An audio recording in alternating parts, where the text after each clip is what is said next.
In the year 897 AD, a dead man was dragged from his grave, dressed in full papal robes and propped up on a throne. A rotting corpse was put on trial by the most powerful institution on earth. The charges: perjury, violating canon law, and illegally serving as pope.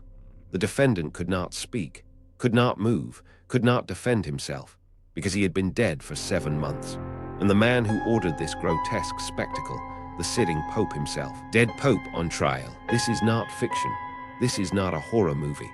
This actually happened inside the halls of the Vatican. And by the end of this video, you will understand why this happened, and the terrifying twist that followed, a twist so dark that it changed the papacy forever. Power does not corrupt. Fear corrupts. Perhaps the fear of a loss of power. What you are about to hear is one of the most disturbing episodes in the entire history of Christianity. And the worst part, most people have never even heard of it. The Cadaver Synod, January 897 AD. The Basilica of St. John Lateran in Rome, the most important church in all of Christendom. On this particular morning, the pews were filled with bishops, cardinals, and clergy. At the front of the chamber sat Pope Stephen VI, alive and seething with rage, and across from him, propped up in a chair like some grotesque puppet, sat the body of Pope Formasus. Formasus. His skin had turned grey-green. His flesh was beginning to fall from his bones. The stench of decay filled the basilica, and yet a deacon had been assigned to stand behind the corpse and answer questions on its behalf. This was not a nightmare. This was an official papal trial. They called it the Cadaver Synod, the Synodus Horrenda, the most horrifying trial in recorded history. Every bishop in that room knew this was madness. Every cardinal understood that a dead man cannot defend himself, but not one of them dared speak against Pope Stephen. Because in 9th century Rome, opposing the Pope did not just end your career, it ended your life. And the reasons behind this macabre trial, they go far deeper than simple revenge. Formasus rises. Understand why a pope would dig up another pope's corpse. You need to understand who Formasus was. Born around 816 AD, Formasus was one of the most talented and ambitious churchmen of his era. He became the Bishop of Porto at a young age, and quickly earned a reputation as a brilliant missionary. He converted the Bulgarians to Christianity. He was so effective, in fact, that the Bulgarian king specifically requested Formasus to be his archbishop. He was the most capable clergyman in all of Europe. But here is where the trouble began. Pope John Roman VIII grew suspicious of Formasus. He believed Formasus was plotting to seize the papacy for himself. In 876, John Roman VIII excommunicated Formasus, stripped him of all holy orders, and banished him from Rome. Ambition and suspicion are the twin poisons of power. Formasus wandered in exile for years. But the Vatican is a revolving door. Popes die. Alliances shift. And in 883, Pope Marinus I reversed the excommunication and restored Formasus to his position. If that revelation disturbs you as much as it should, hit like and subscribe, because we are just getting started. The darkest chapters of this story are still ahead. And what Formasus did next would set the stage for his own desecration. Pope of Chaos. In 891 AD, Formasus became Pope, and immediately he inherited a disaster. Rome was a war zone. The Italian peninsula was fractured between rival factions.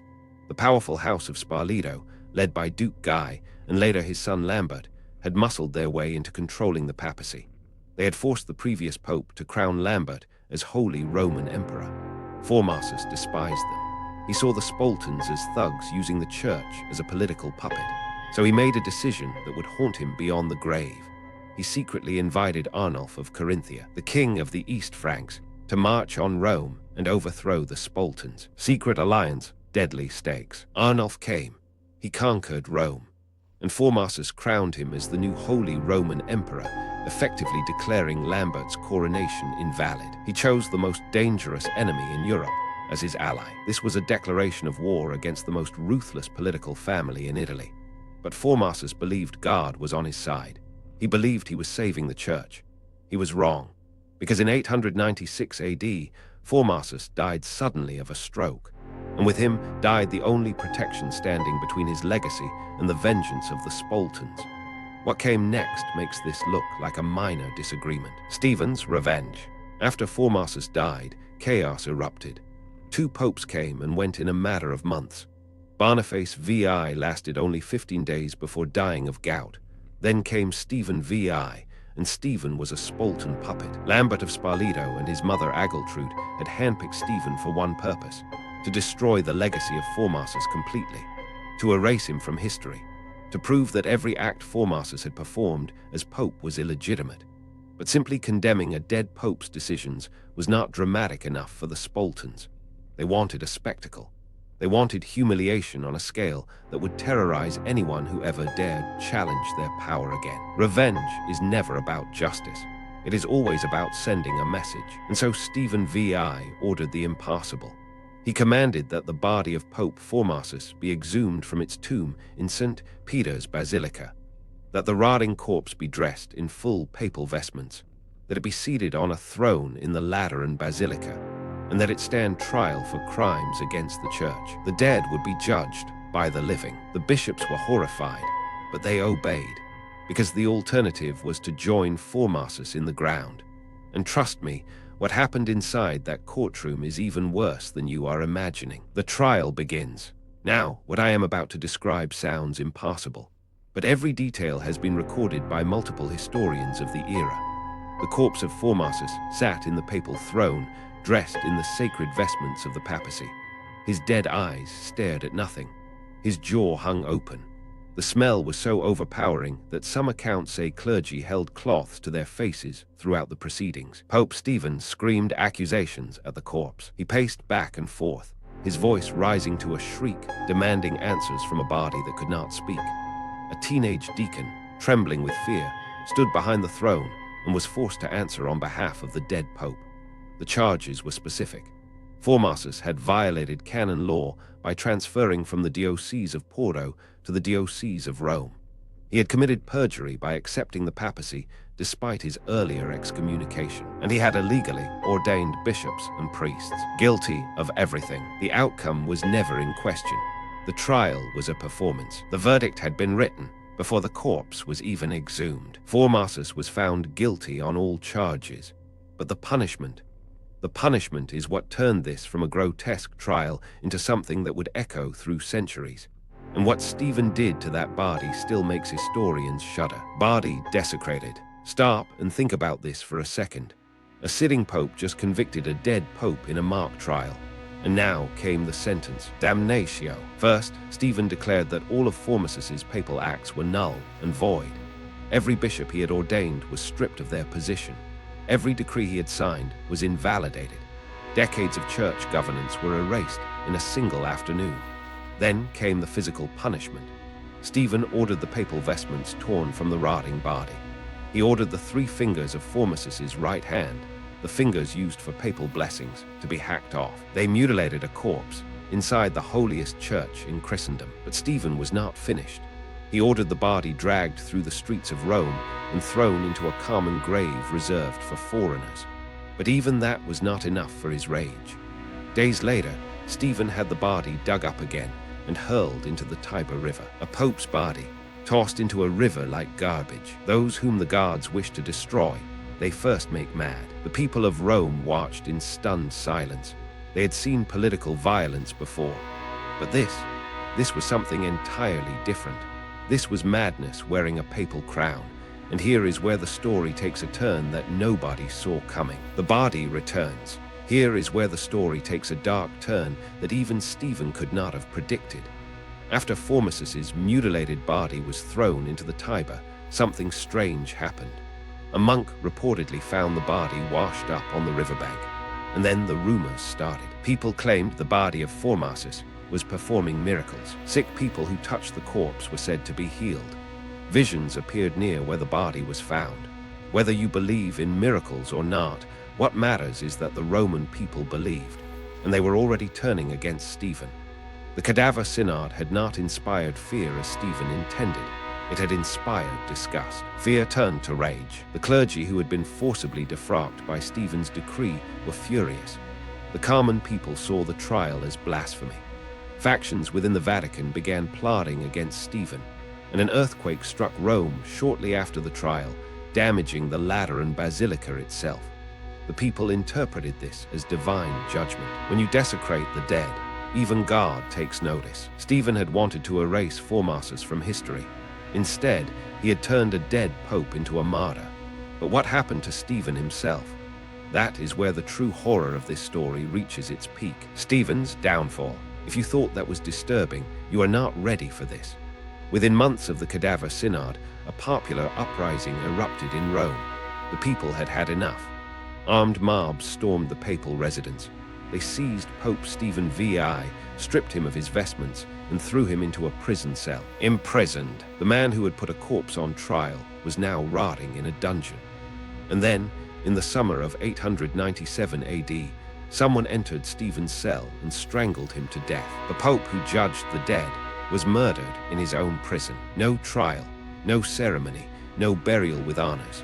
Just a rope around his neck in a dark cell. He who digs a pit for others falls into it himself. The irony is almost unbearable. Stephen had staged the most theatrical trial in history to destroy his predecessor, and in doing so, he destroyed himself. Justice came for Stephen, but the chaos did not end with Stephen's death. Not even close. What followed was a period so unstable that historians call it the darkest chapter in the history of the papacy. And that is saying something. Papal chaos. Now, remember the open loop from the beginning. I told you there was a twist that changed the papacy forever. Here it is. The Cadaver Synod did not just shock Rome. It triggered a chain reaction that plunged the papacy into its darkest era. What followed was called the Rule of the Harlots. Over the next several decades, popes were installed and deposed at a dizzying pace. Some reigned for weeks. Some were murdered. Some were teenagers installed by powerful Roman families. The Cadaver Synod had proven something terrifying. The papacy was not sacred. It was a political weapon. And once that illusion was shattered, every ambitious family in Italy wanted to control it. Formasus's body was eventually recovered, given proper burial rites, and his papal acts were restored by later popes.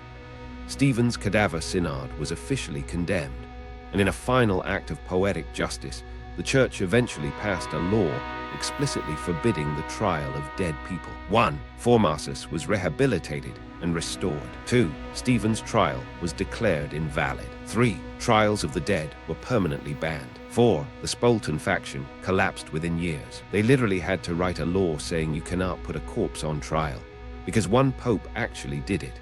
Comment which part of this story shocked you the most. Was it the trial itself, the miracles, or Stephen's murder? I bet most of you will say the trial. Power's true cost. So what does the Cadaver Synod really teach us? On the surface, it is a bizarre footnote in medieval history. A story so strange it sounds made up. But look deeper, and you will find a truth that applies to every era, including our own. Power without restraint always devours itself. Stephen did not put Formasus on trial because he believed in justice. He did it because he was afraid. Afraid that Formasus's legacy would overshadow his own. Afraid that the Spoltons would abandon him if he did not perform this act of theatrical destruction. And in chasing that fear, he became the very thing he tried to destroy. A disgraced pope whose name is only remembered in shame. Whoever fights monsters should see to it that, in the process, he does not become a monster. The Cadaver Synod is a mirror. It shows us what happens when institutions prioritize control over truth, when leaders care more about erasing their rivals than building their own legacy, when fear becomes the foundation of power instead of wisdom. Fear destroys what power builds. 11 centuries later, the lesson remains the same. If you made it this far, comment Cadaver Synod to prove you are part of the few who know about the darkest trial in human history. The truth is stranger than anything you could make up. Subscribe if you want to keep discovering. History is filled with powerful men who thought they could control everything, even death itself. Pope Stephen VI believed he could erase a dead man from existence.